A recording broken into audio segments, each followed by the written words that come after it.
remplacer leur vieille boîte à idées par une boîte à idées online.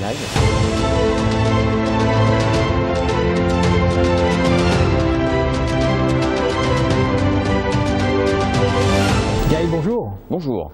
Tu es le directeur général de FineVoice. Tu vas me parler d'intelligence collective, tu vas me parler de co-création, et tout ça au sommet du digital à la Clusa, fin janvier. Eh oui, il y a tellement de choses à dire, c'est passionnant.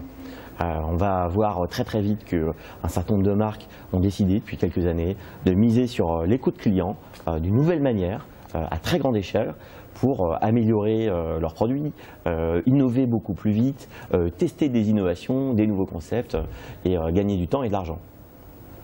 Alors, concrètement, comment tu arrives à aller chercher ces avis clients, cette intelligence collective? C'est très simple en fait, on va utiliser des plateformes où on va lancer des brainstorming géants impliquant des clients d'une marque sur une thématique donnée pendant une durée déterminée.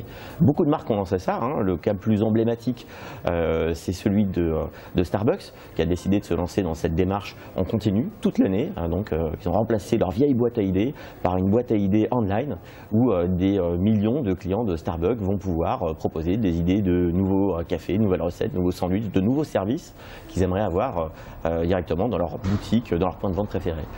D'autres marques françaises, elles aussi, se sont mis dans ce genre de posture. Decathlon l'a fait et a sorti des produits révolutionnaires avec cette approche. Et puis, des clients comme EDF, Direct Assurance se sont lancés dans la démarche pour tester des innovations, identifier des nouveaux besoins, des nouvelles attentes de la foule pour mieux y répondre demain.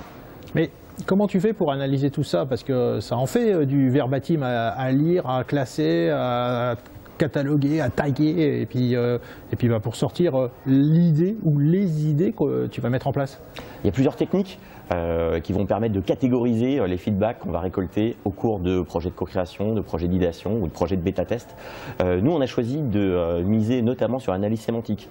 Donc l'idée, c'est d'identifier dans le langage naturel les mots-clés, les verbatims exprimés par les clients, un certain nombre de mots-clés récurrents pour identifier des attentes communes finalement de la foule et aider la marque à non seulement catégoriser les feedbacks et surtout savoir quelles sont les attentes auxquelles il va falloir qu'elle réponde en priorité. Donc tu mobilises la foule pour créer de l'intelligence auprès des marques qui vont être capables de mieux répondre à leurs clients. Exactement. Des marques comme Seb, Direct Assurance, Butagaz vont envoyer des mails à leurs clients, ou des prospects, des fans, et vont les inviter à réfléchir ensemble à une problématique, à donner leur avis sur un concept. Les personnes qui sont invitées vont pouvoir gagner éventuellement des cadeaux. Donc parfois on présente ça sous la forme de concours d'idées. Des fois c'est de la chasse aux bugs quand on fait un bêta-test sur une nouvelle application mobile. Et ça permet d'avoir très vite des résultats avec une implication maximale de gens qui se sentent concernés par un sujet. Pour Seb, c'est des fans de cuisine qui parlent du nouveau site de recettes de cuisine idéal pour eux. Pour Direct Assurance, c'est des clients de la marque qui s'expriment sur un produit qu'elles viennent d'acheter, etc. Ça va être passionnant et on va parler de tout ça à la Clusa, au sommet du digital, fin janvier. Exactement, donc rendez-vous à la Clusa. On va vous faire lever vos petites mains sur un certain nombre de sujets. Vous allez voir, on est tous concernés. J'ai l'impression que lever les mains, c'est un peu ta motivation. Ouais. Exactement.